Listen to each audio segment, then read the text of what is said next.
છોટાઉદેપુર જિલ્લાના પાવી જેતપુર તાલુકામાં લોઢણ ગામમાંથી પસાર થતી ભારજ નદીમાં ગેરકાયદેસર રેતી ખનન કરવામાં આવતું હોવાનું સામે આવ્યું, જ્યાં 150 થી વધુ યુવાનો પહોંચ્યા હતા।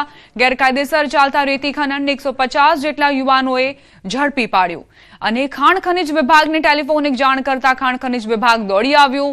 લીઝ બહારનું રેત ખનન ઝડપી પાડવામાં આવ્યું હતું। વળી ગેરકાયદેસર રેત ખનન કરતા લીઝ સંચાલકો રેડ કરવા ગયેલા યુવાનો સાથે ઝપાઝપી કરી હોવાના પણ આરોપ છે। જનતા રેડ દરમિયાન યુવાનોએ આક્ષેપ લગાવ્યો કે આ વ્યક્તિઓ દાદાગીરી કરતા હતા, ઝપાઝપી પર ઉતરી આવ્યા હતા। બ્લોક વિસ્તારની બહાર છે, બરોબર, જેની અમે સર્વે દ્વારા માપણીવણ કરવામાં આવેલ છે,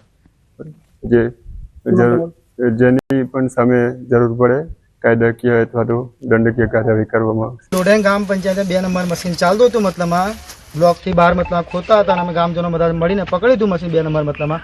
આ મશીન ખાણ ખનીવાળા બધાને ફોન અમે કર્યો, ખાણ ખની મતલબ આવ્યું, અમારે મતલબ ઇન્ટરવ્યુ મતલબ બધું લીધું એ લોકો, પછી મતલબ મશીન બધું પકડ્યું, સીલ મતલબ મશીન કરવા ગયા અંદર અમે ગામજનો બધા મળીને બહાર નકાતા। લીઝ માલિક મતલબ એવું કીધું કે તમે કોણ અમારી પ્રોપર્ટી ઉપર આવ્યા, મતલબ કરીને અમારી જોડે ઝઘડો કર્યો એ લોકો, મતલબ ઉપર ખોટો ઝઘડો કર્યો, અમારી જોડે ફેટ પકડી, અમારી જોડે ખોટા કેસમાં અમને ઉપરથી ચોરી કરતા અમે પકડ્યા અને અમને કેસમાં ફસવાની કોશિશ કરી લોકોએ। તો અમને શું કાર્યવાહી કરી? અહીંયા કાર્યવાહી ખનીજ આવી, મશીન સીઝ કરે છે, ગોડાઉન કરે છે અત્યારે અને લખાણ લીધું। બનાસકાંઠાથી સમાચાર। ધાનેરામાં ખાતર માટે ખેડૂતોની લાઈનો, પૂરતો સ્ટોક હોવા છતાં પણ ખેડૂતોની લાઈનો યથાવત છે। છેલ્લા 10 દિવસથી વહેલી સવારથી ખેડૂતો લાઈનમાં લાગે છે। ધાનેરામાં 2 ખાતર વિક્રેતાની દુકાન આગળ ખેડૂતો લાઈનોમાં ઊભા રહે છે। ખાતર વિક્રેતાના યોગ્ય આયોજન વિના આ લાઈનો લાગે છે। ખાતર લેવા આવેલા ખેડૂતોના વાહનોને કારણે ટ્રાફિકની સમસ્યા પણ સર્જાય છે। વાહન વ્યવસ્થા ખોરવાય છે। યોગ્ય વ્યવસ્થા સાથે યોગ્ય ખાતર મળે તેવી અપેક્ષા છે ખેડૂતોને।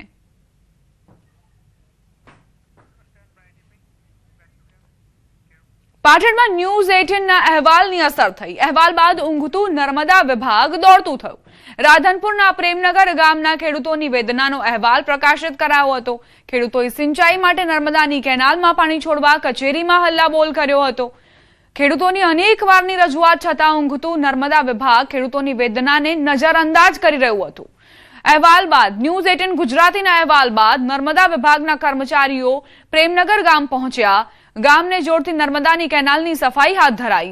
કેનાલની સફાઈ કર્યા બાદ ખેડૂતોને રવિ સિંચાઈ માટે પાણી અપાશે। કેનાલમાં પાણી મળશે તો ખેડૂતોએ કરેલ રવિ વાવેતર, કપાસ, એરંડા, જીરું, રાયડું સહિતનો પાક બચશે।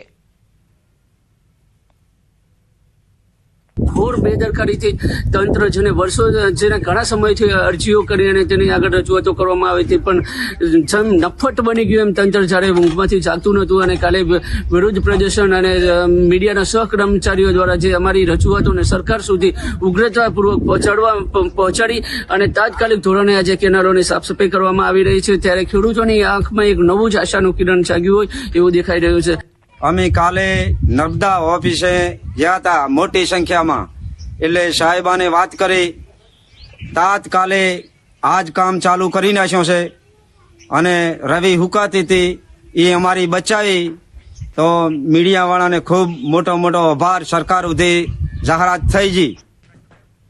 સુરતથી સમાચાર। હુક્કાના વેચાણ પર એસઓજીના દરોડા, વિવિધ દુકાનોમાંથી 738 હુક્કા, 625 પાઇપ જપ્ત, 16.98 લાખ રૂપિયાનો મુદ્દામાલ કબજે કરાયો। પોલીસે 3 સંચાલકોની અટકાયત કરી।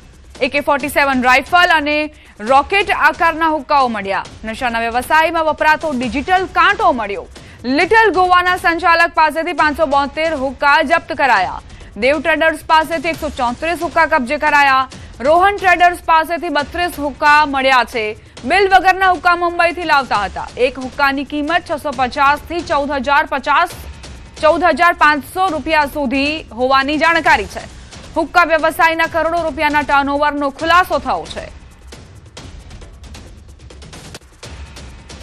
નશાના કારોબાર ઉપર ગુજરાત સરકાર બાદ સુરત પોલીસ જે રીતે તવાઈ બોલાવી રહી છે, ખાસ કરીને નવયુવાનો છે કે જે નશાના રવાડે ચડતા હોય છે, એમડી ડ્રગ્સ હોય, હાઇબ્રિડ ગાંજો હોય, ત્યાં પછી હુક્કો પીતા હોય, સુરત પોલીસે એક અભિયાન શરૂ કર્યું છે અને નશો કરતા હોય તેવા યુવાનોને નશાથી દૂર કરવા માટેની કામગીરી શરૂ કરી છે। ત્યારે સુરતના સૈયદપુરા વિસ્તારમાં એક દુકાન છે કે જ્યાં પ્રતિબંધિત હુક્કા છે તેનું વેચાણ થઈ રહ્યું હતું. જો કે હુક્કા બાર પર તો ચાલતા હોય ત્યારે રેડ પડવામાં આવતી હોય છે, પોલીસ દ્વારા તેમને પકડવામાં આવતા હોય છે. અને જો કેમેરામેન જીગરને કહીશ કે મારી પાછળના દ્રશ્યો બતાવવાનો પ્રયાસ કરશે કે જે જગ્યા છે કે જે આગળ આ તમામ ફ્લેવરો છે કે તે હુક્કામાં નાખીને પીવાતા હોય છે. એટલે કે આ તમામ પ્રતિબંધિત વસ્તુ પર પોલીસ દ્વારા ફરી એક વખત આજે દરોડા પાડવામાં આવ્યા છે. દ્રશ્ય સીધા જોઈ શકાય છે કે આ દુકાનોમાં પરફ્યુમથી લઈ હુક્કાનો સામાન મળી રહ્યો છે અને આ તમામ હુક્કાઓ છે તે ગેરકાયદેસર છે, પ્રતિબંધિત હોવા છતાં પણ અહીંયા તેનું વેચાણ થતું હતું. ત્યારે કહી શકાય